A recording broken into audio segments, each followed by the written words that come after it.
শুরুটা হয় মানবজাতির পতনের সময়ে, যখন মানুষ আল্লাহকে ভুলে গিয়ে পাথর লাঠিকে উপাস্য বানালো। তখন অন্ধকারে একটি আলো জ্বলে উঠল। সেই আলো হলেন হযরত নূহ আলাইহিস সালাম। তিনি বললেন, হে আমার জনগণ, আল্লাহর ইবাদত করো, তার ছাড়া তোমাদের কোনো উপাস্যই নেই। কিন্তু মানুষ তখন অহংকারে অন্ধ ছিল। তারা তার কথা শুনল না, বরং তাকে বলল, তুমি পাগল, তুমি মিথ্যুক, তুমি আমাদের মতোই মানুষ, তুমি আমাদের উপর বড় হতে চাও। 950 বছর, 950 বছর ধরে নূহ আলাইহিস সালাম একটাই কথা বলে গেলেন, এক আল্লাহকে মানো। প্রতিটি দরজায় গিয়ে, প্রতিটি রাতে, প্রতিটি সকালে, গোপনে প্রকাশ্যে আবিরাম দাওয়াত দিলেন। কিন্তু সে জাতির হৃদয় ছিল পাথরের চেয়েও কঠিন। অবশেষে নূহ আলাইহিস সালাম বললেন, হে আল্লাহ, আমি আমার সর্বোচ্চ করেছি, এখন ফয়সালা তোমার হাতে। তখন আল্লাহ বললেন, হে নূহ, আমার নির্দেশে একটি বিশাল নৌকা তৈরি করো শুকনো মরুভূমির ওপর, যেখানে পানি নেই। সেখানে নূহ আলাইহিস সালাম কাঠ কেটে কেটে নৌকা বানানো শুরু করলেন। চারিদিকের লোকেরা দল বেঁধে আসত, হাসত, উপহাস করত, নোংরা গালি দিত, নির্মাণস্থলের পাশে নোংরা নিক্ষেপ করত। তাদের উদ্দেশ্য ছিল নূহ আলাইহিস সালামকে অপমান করা।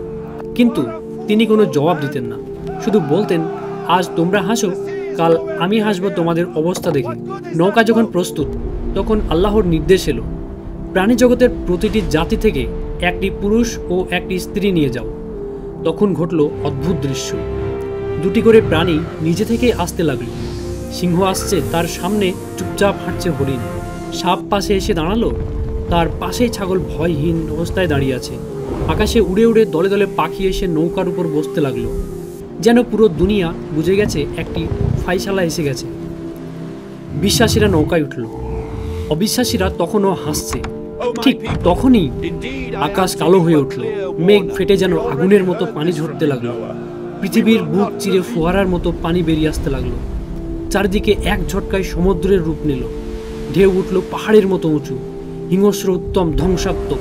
এবং সেই ঢেউয়ের উপর নূহ আলাইহিস সালামের নৌকা আল্লাহর নামে ভেসে চলল। এক ভয়ঙ্কর মুহূর্তেই নূহ আলাইহিস সালাম তার ছেলে কানানকে দেখতে পেলেন। তিনি চিৎকার করে বললেন, হে আমার ছেলে, আমাদের সাথে ওঠো, আজ আল্লাহর আদেশ থেকে কেউ রক্ষা পাবে না।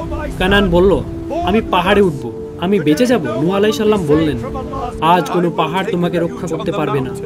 এরপরই দিগন্ত জোড়া এক কালো ঢেউ ছুটে এলো এবং কানানকে গিলে ফেলল। এক পিতা নিজের সন্তানকে হারালেন, কিন্তু আল্লাহর আদেশের সামনে চোখের পানি, কষ্ট, সম্পর্ক কিছুই স্থান পায় না। প্লাবন চলল বহুদিন, মাসের পর মাস। নৌকার ভেতরের মানুষ এবং প্রাণী সবাইকে আল্লাহ রিজিক দিলেন। নবী নূহ আলাইহিস সালাম আগে থেকেই খাদ্য জমা করে রেখেছিলেন, শুকনো খাবার, দানা, ফল, পানি, যা আল্লাহর রহমতে নষ্টও হয়নি। প্রাণীরা শান্ত ছিল, কেউ কাউকে ক্ষতি করেনি, যেন আল্লাহ তাদের হৃদয়ে সুকুন নামিয়ে দিয়েছিলেন। বাইরের দুনিয়া ধ্বংস হচ্ছে, আর নৌকার ভেতরে ছিল শান্তির এক নীরব রাত্রি। অবশেষে আল্লাহ বললেন, হে ভূমি, তোমার পানি শুষে নাও, হে আকাশ, থেমে যাও। পৃথিবী যেন একটি দীর্ঘশ্বাস ফেলল। জল সরে গেল, মাটি দেখা গেল, আর নূহ আলাইহিস সালামের নৌকা স্থির হয়ে দাঁড়ালো জুদি পর্বতের বুকের ওপর। যারা নৌকায় ছিল তারা বেঁচে গেল, যারা নৌকায় ওঠেনি তারা আর দুনিয়াতেই নেই। নূহ আলাইহিস সালাম সিজদায় পড়ে বললেন, হে আমার রব, আমাকে, আমার পিতামাতাকে এবং সমস্ত মুমিনকে ক্ষমা করো। আল্লাহ তাকে বললেন, তিনি ছিলেন শুকরগুজার বান্দা। এরপর তারা নৌকা থেকে নেমে নতুন পৃথিবী দেখল, শান্ত, নিস্তব্ধ, মানুষের অহংকার নেই, গুনাহের ধোঁয়া নেই। তারা নতুন ঘর তৈরি করলো, জমি চাষ করলো, পরিবার গড়ল, এবং এখান থেকেই শুরু হলো মানব জাতির নতুন অধ্যায়। নূহ আলাইহিস সালাম এর সন্তানরাই পৃথিবীতে ছড়িয়ে পড়ল, নতুন সিভিলাইজেশন সৃষ্টি করলো।